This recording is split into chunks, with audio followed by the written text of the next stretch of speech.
नमस्कार दोस्तों, आज हम श्री राम जी के जीवन को छोटी सी कहानी आपके सामने पेश करते हैं। भगवान श्री राम असंख्य सद्गुरु की रत्नों के महान निधि भगवान श्री राम धर्मपरायण भारतीयों के परमाराध्य हैं। श्री राम ही धर्म के रक्षक, चराचर विश्व की सृष्टि करने वाले, पालन करने वाले तथा संहार करने वाले परब्रह्म के पूर्ण अवतार हैं। रामायण में यथार्थ ही कहा गया है, रक्षिता जीवलोकस्य धर्मस्य परिरक्षिता। भगवान श्री राम धर्म के क्षीण हो जाने पर साधुओं की रक्षा, दुष्टों का विनाश और भूतल पर शांति एवं धर्म की स्थापना करने के लिए अवतार लेते हैं। उन्होंने त्रेता युग में देवताओं की प्रार्थना सुनकर पृथ्वी का भार हरण करने के लिए अयोध्याधिपति महाराज दशरथ के यहाँ चैत्र शुक्ल नवमी के दिन अवतार लिया और राक्षसों का संहार करके त्रिलोकी में अपनी अविचल कीर्ति स्थापित की। पृथ्वी का धारण पोषण, समाज का संरक्षण और साधुओं का परित्राण करने के कारण भगवान श्री राम मूर्तिमान धर्म ही हैं। भगवान श्री राम जीवमात्र के कल्याण के लिए अवतरित हुए थे। विविध रामायणों, 18 महापुराणों, रघुवंशादि महाकाव्यों, हनुमानादि नाटकों, अनेक चंपू काव्यों तथा महाभारत आदि में इनके विस्तृत चरित्र का ललित वर्णन मिलता है। श्री राम के विषय में जितने ग्रंथ लिखे गए, उतने किसी अन्य अवतार के चरित्र पर नहीं लिखे गए।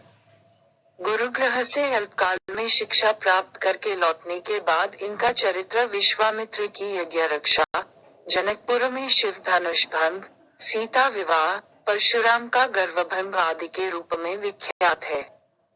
यज्ञरक्षा के लिए जाते समय इन्होंने तारका वध, महर्षि विश्वामित्र के आश्रम पर सुबाहु आदि दैत्यों का संहार तथा गौतम की पत्नी अहिया का उद्धार किया। कैकेयी के वरदान स्वरूप पिता की आज्ञा का पालन करने के लिए ये 14 वर्षों के लिए वन में गए। चित्रकूट आदि अनेक स्थानों में रहकर इन्होंने ऋषियों को कृतार्थ किया।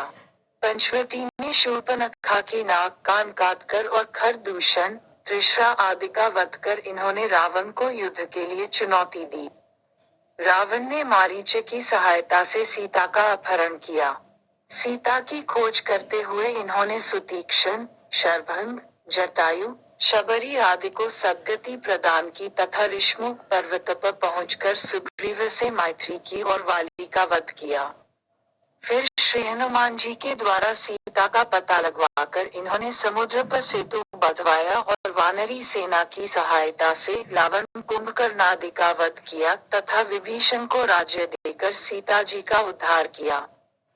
भगवान श्री राम ने लगभग 11,000 वर्षों तक राज्य करके त्रेता में सत्ययुग की स्थापना की। अपने राज्यकाल में रामराज्य को चिरस्मरणीय बनाकर पुराण पुरुष श्री राम सपरिकर अपने दिव्य धाम साकेत पधारे। कर्तव्य ज्ञान की शिक्षा देना रामावतार की विशेषता है। इसका दृष्टांत भगवान श्री राम ने स्वयं अपने आचरणों के द्वारा कर्म करके दिखाया। वे एक आदर्श पुत्र, आदर्श भ्राता, आदर्श पति, आदर्श मित्र, आदर्श स्वामी, आदर्श वीर, आदर्श देश सेवक और सर्वश्रेष्ठ महामानव होने के साथ साक्षात परमात्मा थे। भगवान श्री राम का चरित्र अनंत है, उनकी कथा अनंत है। उसका वर्णन करने की सामर्थ्य किसी में नहीं है। भक्तगण अपनी भावना के अनुसार उनका गुणगान करते हैं।